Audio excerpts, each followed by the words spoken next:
শাফিআনা মুহাম্মদ সাল্লাল্লাহু আলাইহি ওয়াসাল্লাম। তাহলে এই হাদিস থেকে আমরা কি পেলাম?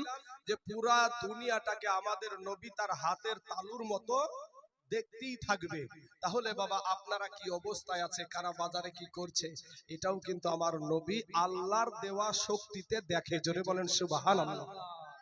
বাবা যে আরেকটা হাদিস আপনাদেরকে বলি, মুখের কথা আপনাদের বিশ্বাস হতে পারে নাও হতে পারে, সহিহ বুখারীতে আছে হাদিসটা। আন তরিক ইবনে সিহাবিন ক্বালা সামি'তু উমর রাদিয়াল্লাহু তাআলা আনহু ইয়াকুলু কামা ফিনা নবী সাল্লাল্লাহু আলাইহি ওয়াসাল্লাম মাকামা ফাআখবারানা আন বাদইল খালকি হাত্তা দাখালা আহলুল জান্নাতি মানাজিলাহুম ওয়া আহলুন নারি মানাজিলাহুম। জোরে বলেন একবার সুবহানাল্লাহ। আমার দয়ার নবীজি বলছেন যে আমার উম্মতের ভিতরে কোন কোন ব্যক্তি জান্নাতে যাবে এবং জান্নাতের কোন মঞ্জিলে থাকবে। নবী একদিন ওয়াজ করছে, সাহাবাদের সামনে ওয়াজ করছে কি যে আমার কোন কোন উম্মত জান্নাতে যাবে এবং জান্নাতের কোন মঞ্জিলে থাকবে, এবং কে কে জাহান্নামে যাবে, জাহান্নামের কোন মঞ্জিলে থাকবে, সেটাও আমার নবীজি বায়ান করে সাহাবাদেরকে শোনায়া দিয়েছে। জোরে বলেন সুবহানাল্লাহ। বোঝা যায় যে কে কে কোন দিকে যাবে সেটাও আমার নবীজি জানে। বাবাজি এবার বলবেন যে শুধু তো হাদিস আছে, কোরআনে কোনো আয়াত আছে নাকি যে নবীজি দেখেন তা? বাবাজি আবরাহা বাদশা কাবা শরীফকে ধ্বংস করতে গিয়েছিল না, যায়নি বাপ? শুনেছেন তো? আবাবিল পাখি দ্বারা রক্ষা করেছিল নাকি? তো বাবা এখানে একটা বিষয় দেখেন, নবীজি যখন মা জননীর গর্ভে, কেউ বলেছে ৪৫ দিন, কেউ বলেছে ৫০ দিন, কেউ বলেছে ৫৫ দিন, যাই হোক বাবা ওই সময়টায় যখন আবরাহা বাদশা যখন কাবাতে আক্রমণ করছে আল্লাহর ঘরে, তো সেই সময় নবীজি মা জননীর গর্ভে ৫৫ দিন পরে দুনিয়াতে আসবে, বা ৪৫ দিন পর দুনিয়াতে আসবে, বা ৫০ দিন পরে দুনিয়াতে নবীজি আসবে। আল্লাহ কোরআনে বলছেন আলাম তারা কাইফা ফাআলা রাব্বুকা বিআসহাবিল ফিল। আপনি একটা বাংলা তরজমা দেখেন গা, ওখানে লেখা আছে এরকম যে আপনি কি দেখেননি, আল্লাহ বলছেন নবীকে, আল্লাহ বলছেন নবীকে আপনি কি দেখেননি যে আবরাহার হস্তি বাহিনীর সাথে আমি কি ব্যবহার করেছি? তাহলে আপনারা কি দেখেননি আমি কোন দিক দিয়ে স্টেজে উঠেছি? তাহলে কে আগে উপস্থিত আছে? আপনারা উপস্থিত আছেন না নাই? বুঝতে পারছেন না বিষয়টা? যে উপস্থিত আছে বলি, আপনারা উপস্থিত আছেন বলি তো আমাকে স্টেজে উঠতে দেখতে পেয়েছেন নাকি ভাই? না তো দেখতে পেতেন না। হ্যাঁ, তাহলে বোঝা যায় নবী আমার মায়ের গর্ভে থাক আর যেখানেই থাক সেখান থেকে নবীজি আল্লাহর দেওয়া শক্তিতে দেখে। জোরে বলেন সুবহানাল্লাহ। আরেকটা ঘটনা আল্লাহ পাক কোরআনে বলেছেন আলাম তারা কাইফা ফাআলা রাব্বুকা বিআদ। আদ জাতিকে আমার আল্লাহ হাজার হাজার বছর আগে আমার আল্লাহ ধ্বংস করে দিয়েছিল। আল্লাহ বলছে আপনি কি দেখেননি, বা আপনি কি দেখেননি, বা আপনি কি নজর করেননি যে আমি ওই আদ জাতিকে কেমন করে সাইজ করেছিলাম? তাহলে নবীজি তখন মায়ের গর্ভেও না, নবীজি তখন বাবাজি আমার আল্লাহ যেই জায়গাতে রাখার সেই জায়গায় রেখেছে, ওখান থেকেই আমার নবীজি ওই আদ জাতির ধ্বংস হওয়াটা দেখেছে। জোরে বলেন সুবহানাল্লাহ। আমার কথা না, আল্লাহর কোরআনের কথা বাপ, আল্লাহর কোরআনের কথা। এই নবী, আজ আমরা সুন্নিরা নাবি নাবি করি বাপ, এই কথাগুলা কিন্তু সমস্ত কথাগুলা কোরআন ও হাদিস থেকে হচ্ছে। একটু অবহেলা করিয়েন না বাবা, একটু অবহেলা করিয়েন না। আজকে আমাদের সমাজে কে বলছে মাটির তৈরি, কে বলছে নূরের তৈরি, কে যে কোন দিক দিয়ে চালাচ্ছে বাবা, যার যেখানে যেই রকম ভাবে চালাতে পারছে। কিন্তু বাবাজি শুধু একটা মানুষ, আপনিও মাটির তৈরি না। আমি যতটুকু তালাশ করেছি সরাসরি মাটি থেকে আপনাকে তৈরি করা হয় নাই। একটু কোরআন থেকে বলি, তারপরে আমি জানি সুর শুনতে ভালোবাসে মানুষ, সুর বললে সবার একটু ভালো লাগে, কিন্তু বাবা এগুলা কোরআনের কথা, সুন্দর কোরআনের দলিল সহকারে কথাগুলা একটু শুনেন বাবাজি। একটা আয়াত আছে সূরা সুয়াদের ৭১ নম্বর আয়াত, সূরা সুয়াদ ৭১ নম্বর আয়াত, ইন্নী খালিকুম বাশারাম মিন তিন। আল্লাহ পাক বলছেন নিশ্চয় আমি মানুষ সৃষ্টি করেছি মাটি থেকে। কিসে থেকে? মানুষ সৃষ্টি করেছি মাটি থেকে। এখন আমি বললাম যে আপনারা সরাসরি মাটির তৈরি না, কোরআনে কি একটা আয়াত আছে না আরো আছে বাপ? আরো আছে, ৬৬৬৬টা কোরআনে আয়াত আছে বাবা। তাহলে আমরা একটা আয়াত পেয়েছি সূরা সুয়াদের ৭১ নম্বর আয়াতে বলা হয়েছে যে ইন্নী খালিকুম বাশারাম মিন তিন, আল্লাহ পাক বাশার সৃষ্টি করেছে মাটি থেকে। এখন এই মাটি দিয়ে কাকে সৃষ্টি করা হলো? আপনাকে, আমাকে, নবীকে? না আমাদের নবীকে, না বাবাজি ঈসা নবীকে, না মুসা নবীকে, না আদম নবীকে? এবার আপনি এই আয়াতের যখন তরজমা দেখতে যাবেন, আয়াতের যারা তাফসীর কারক, কোরআনের যারা ডুভুরি, এরা এই আয়াতের তরজমা করছে। যেমন আহলে সুন্নাত ওয়াল জামায়াতের যতগুলা তাফসীর আছে, তাফসীরে জালালাইন, তাফসীরে বাগবী, তাফসীরে ইবনে কাসির, বাবা তাফসীরে বাইজাবি, যত আহলে সুন্নাত ওয়াল জামায়াতের যত তাফসীর আছে, সব তাফসীরে বলা হয়েছে ইন্নী খালিকুম বাশারাম মিন তিন, এই মাটি দ্বারা আপনাকেও না আমাকেও না, আমাদের আদি পিতা হযরত আদম নবীকে সৃষ্টি করা হয়েছে। সরাসরি মাটি দিয়ে সৃষ্টি করেছে। জোরে বলেন সুবহানাল্লাহ। আদম নবীকে কি দিয়ে সৃষ্টি করেছে আপনারা তো জানেন, হ্যাঁ? তাহলে কোরআনের সাথে মিলছে না? মিলছে না? কোরআন আপনারাও জানেন বাবা, এমনি শোনা লোক, শোনা মুখে শুনেছেন যে আদম নবীকে মাটি থেকে সৃষ্টি করেছে। কোরআনও বলছে যে মাটি থেকে সৃষ্টি করেছে, তাফসীর কারকগণ বলছে মাটি থেকে আদম নবীকে সৃষ্টি করেছে। বাবাজি এরপরে তাহলে আপনি আর আমি কি থেকে সৃষ্টি? ওটাও কোরআনকে জিজ্ঞেস করেন, কোরআনই বলে দেবে আপনি কি থেকে সৃষ্টি। সূরা ফুরকান, সূরা ফুরকান ৫৪ নম্বর আয়াত। কত নম্বর বাপ? ৫৪ নম্বর আয়াত, সূরা ফুরকানের ৫৪ নম্বর আয়াত। ওয়া হুয়াল্লাযী খালাকা মিনাল মাই বাশারান, আমার আল্লাহ বাশার সৃষ্টি করেছে, মানুষ সৃষ্টি করেছে পানি থেকে। জোরে বলেন না একবার সুবহানাল্লাহ। বাপ ওখানে পেয়েছি মাটি থেকে সৃষ্টি করেছে, আর এখানে পেলাম বাবা পানি থেকে। তাহলে কি কোরআনে ভুল আছে নাকি বাপ? কোরআনে কেউ যদি মনে করে যে ভুল আছে, ঈমান থাকবে? তাহলে আরেকটা আয়াত আপনাদেরকে বলি। সূরা ইয়াসিনের নাম শুনেছেন আপনারা? সূরা ইয়াসিন, সূরা ইয়াসিনের ৭৭ নম্বর আয়াত। আওয়ালাম ইয়ারাল ইনসানু আন্না খলাকনাহু মিন নুতফা, আমার আল্লাহ ইনসান তথা মানুষকে সৃষ্টি করেছেন নুতফা থেকে।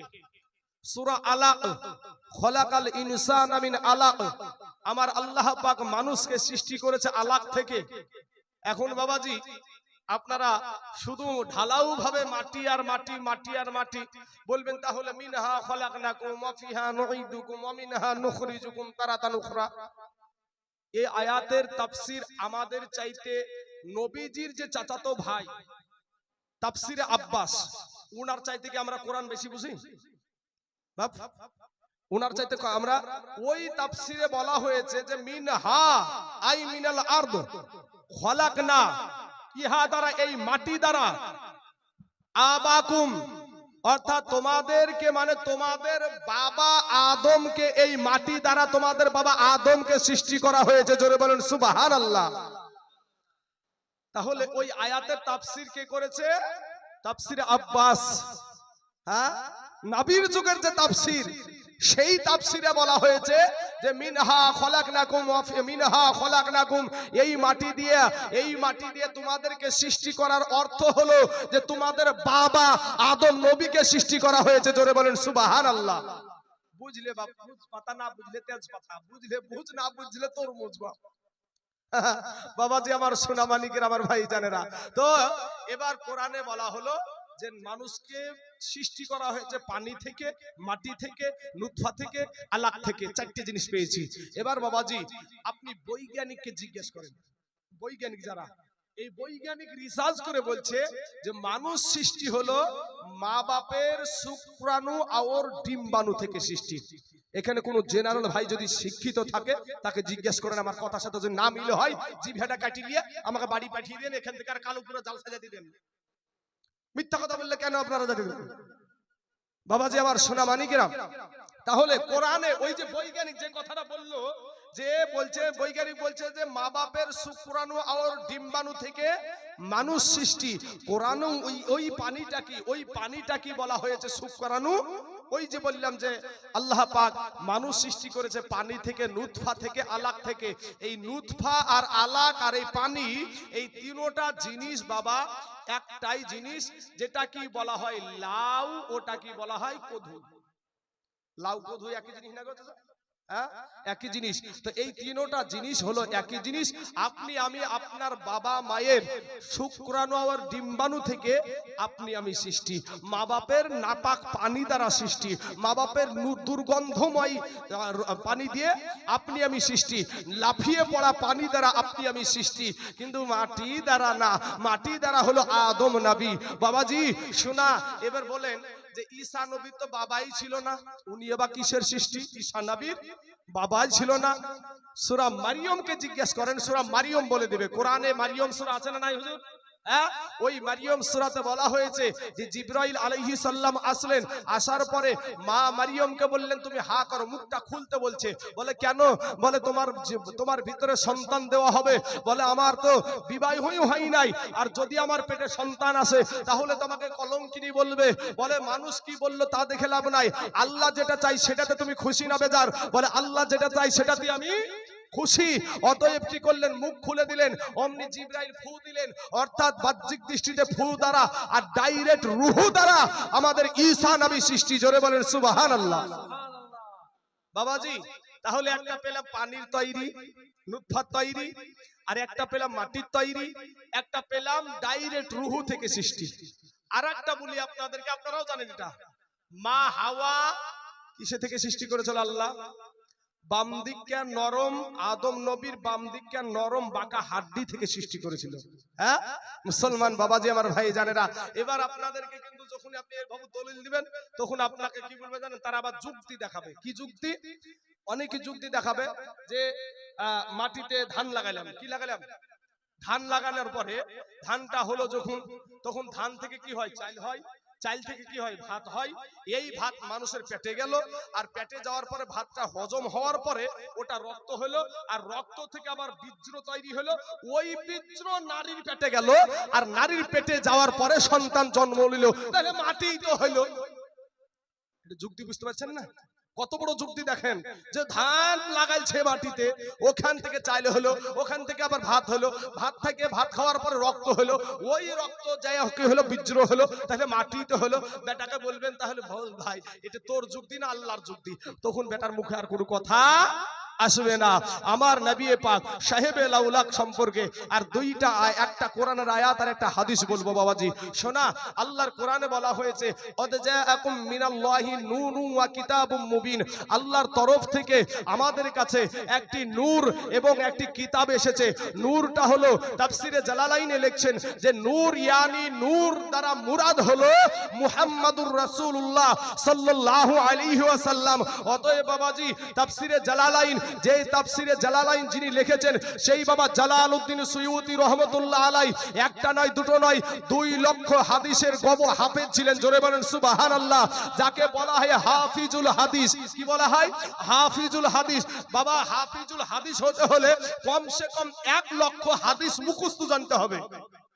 1 লক্ষ হাদিস মুখস্থ জানতে হবে। তো জালালউদ্দিন সুয়ুতি রহমাতুল্লাহ আলাই 2 লক্ষ হাদিসের হাফিজ ছিলেন। উনি এই আয়াতের তরজমা করছেন যে ইয়ানি ইহা দ্বারা, এই নূর দ্বারা বোঝানো হয়েছে আমার দয়ার নবী মদিনাওয়ালাকে বোঝানো হয়েছে। জোরে বলেন সুবহানাল্লাহ।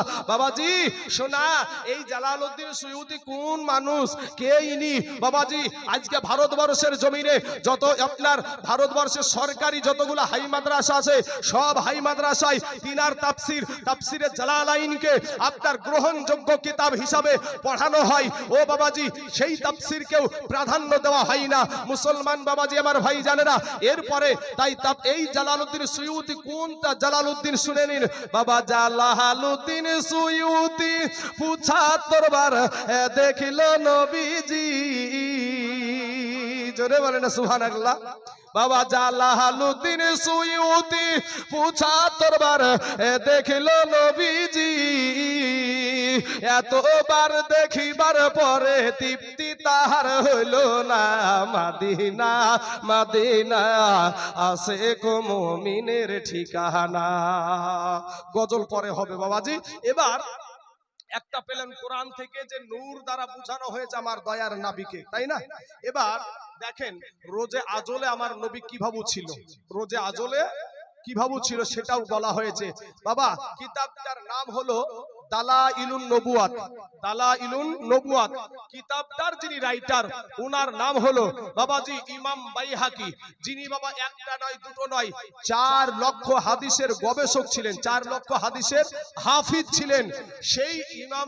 সেই ইমাম বাইহাকি ওনার ওই দালাইলুন নবুয়াত কিতাবের 2218 নম্বর হাদিসের মধ্যে বলেছেন, আন আবি হুরায়রা রাদিয়াল্লাহু তাআলা আন ক্বালা ক্বালা রাসূলুল্লাহ সাল্লাল্লাহু আলাইহি ওয়াসাল্লাম ইন্নাল্লাহা আযজা ওয়া জাল্লা আদামা খায়্যারা লি আদাম বানিহি ফাজাআলা ইয়ারা ফাদাইলা বা'দি মালা বা'দ ক্বালা ফারানি নূরান সাদিয়ান ফি আসফালিহিম ফাকালা ইয়া রাব্ব মান হাযা ক্বালা হাযা ইবনুকা আহমদ ওয়াল আউয়ালু ওয়াল আখিরু ওয়া হুয়াল আউয়ালু শাফিঈ। জোরে বলেন একবার সুবহানাল্লাহ। বিখ্যাত সাহাবী হযরতে আবু হুরায়রা রাদিয়াল্লাহু তাআলা আনহু বর্ণনা করছেন, নবী একদিন ওয়াজ করছেন, ওয়াজ করতে করতে নবীজি বলছেন যে আদম নবীকে যখন সৃষ্টি করা হলো, তো আদম নবীকে সৃষ্টি করার পরে আদম নবীকে আপনি কোন ইজ্জতের হবেন, আমি কেমন ইজ্জতের হব, আমার সম্মানীয় সভাপতি সাহেব কেমন ইজ্জতের হবে, এই তাকদীরগুলা আদম নবীকে দেখাচ্ছেন। এমন সুমাতে আলা ফারানি নূরান সাতিয়ান, সাতিয়ান শব্দের অর্থ হলো অতি উজ্জ্বল, বেমেসাল, বেনেওয়াজ, যার অগাধ সম্পর্কে আল্লাহ ছাড়া কেউ জানে না, সেটা কি বলা হয় সাতিয়ান। এত উজ্জ্বল একটা নূর আমার আল্লাহ আদম নবীকে দেখালেন। আদম নবী বলছেন ক্বালা হাযা ফাকালা ইয়া রাব্ব মান হাযা ইয়া রাব্বুল আলামিন, এই নূরটা কে গো আল্লাহ? তো আল্লাহ বলছেন ক্বালা হাযা ইবনুকা আহমদ, এ তোমারই সন্তান আহমদ মুস্তাফা মুহাম্মদ মুস্তাফা সাল্লাল্লাহু আলাইহি ওয়াসাল্লাম। অর্থাৎ আমাদের নবীকে কি রূপে দেখলেন বাপ? কথা বলেন না কেন, কি দেখলেন? অতি উজ্জ্বল একটা নূর দেখলেন। অতি উজ্জ্বল একটা না মাটি? মাটির ব্যবসা ছাড় ভাই, মাটির ব্যবসা ছাড়তে হবে। ডাইরেক্ট ঢালাও ভাবে মাটি, তা আবার মসজিদের মিম্বারে দাঁড়িয়ে বাবা আল্লাহর ঘরে দাঁড়িয়ে ঢালাও ভাবে মাটি, হ্যাঁ বুঝতে পারছেন না বাবা? ঢালাও ভাবে মাটি চালাই ভাই। শোনা যুবক আমার ভাইয়েরা, তো অতি উজ্জ্বল একটা নূর দেখলেন আদম নবী। আদম নবী আল্লাহকে প্রশ্ন করছে যে আল্লাহ ওই নূরটা কে? তো আল্লাহ বলছেন এ তোমারই সন্তান, অর্থাৎ আমাদের দয়ার নবীর নামটা বলে দিলেন। তখন তারপরে আমার আল্লাহ বলছেন হুয়াল আউয়ালু, ইনি হলেন সর্বপ্রথম সৃষ্টি, হুয়াল আখিরু, ইনি হলেন সর্বশেষ নবী, ওয়া হুয়াল আউয়ালু শাফিঈ, আর কাল কিয়ামতের মাঠে ইনার সাফায়াতি সর্বপ্রথম কবুল হবে। জোরে বলেন একবার সুবহানাল্লাহ, সুবহানাল্লাহ। বাবাজি আমার সোনা মানিকেরা, আমার ভাই জানেরা, তাই কবি বলছেন নবী আপনি ইমামুল আম্বিয়া, নবী আপনি ইমামুল আম্বিয়া, আপনার জন্য বানায়াছেন গো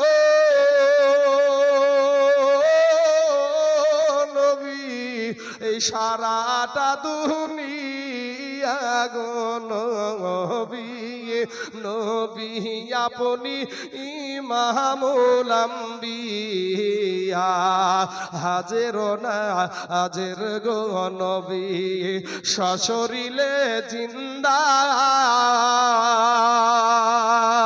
এই পাপী উম্মতের তরাইবেন গো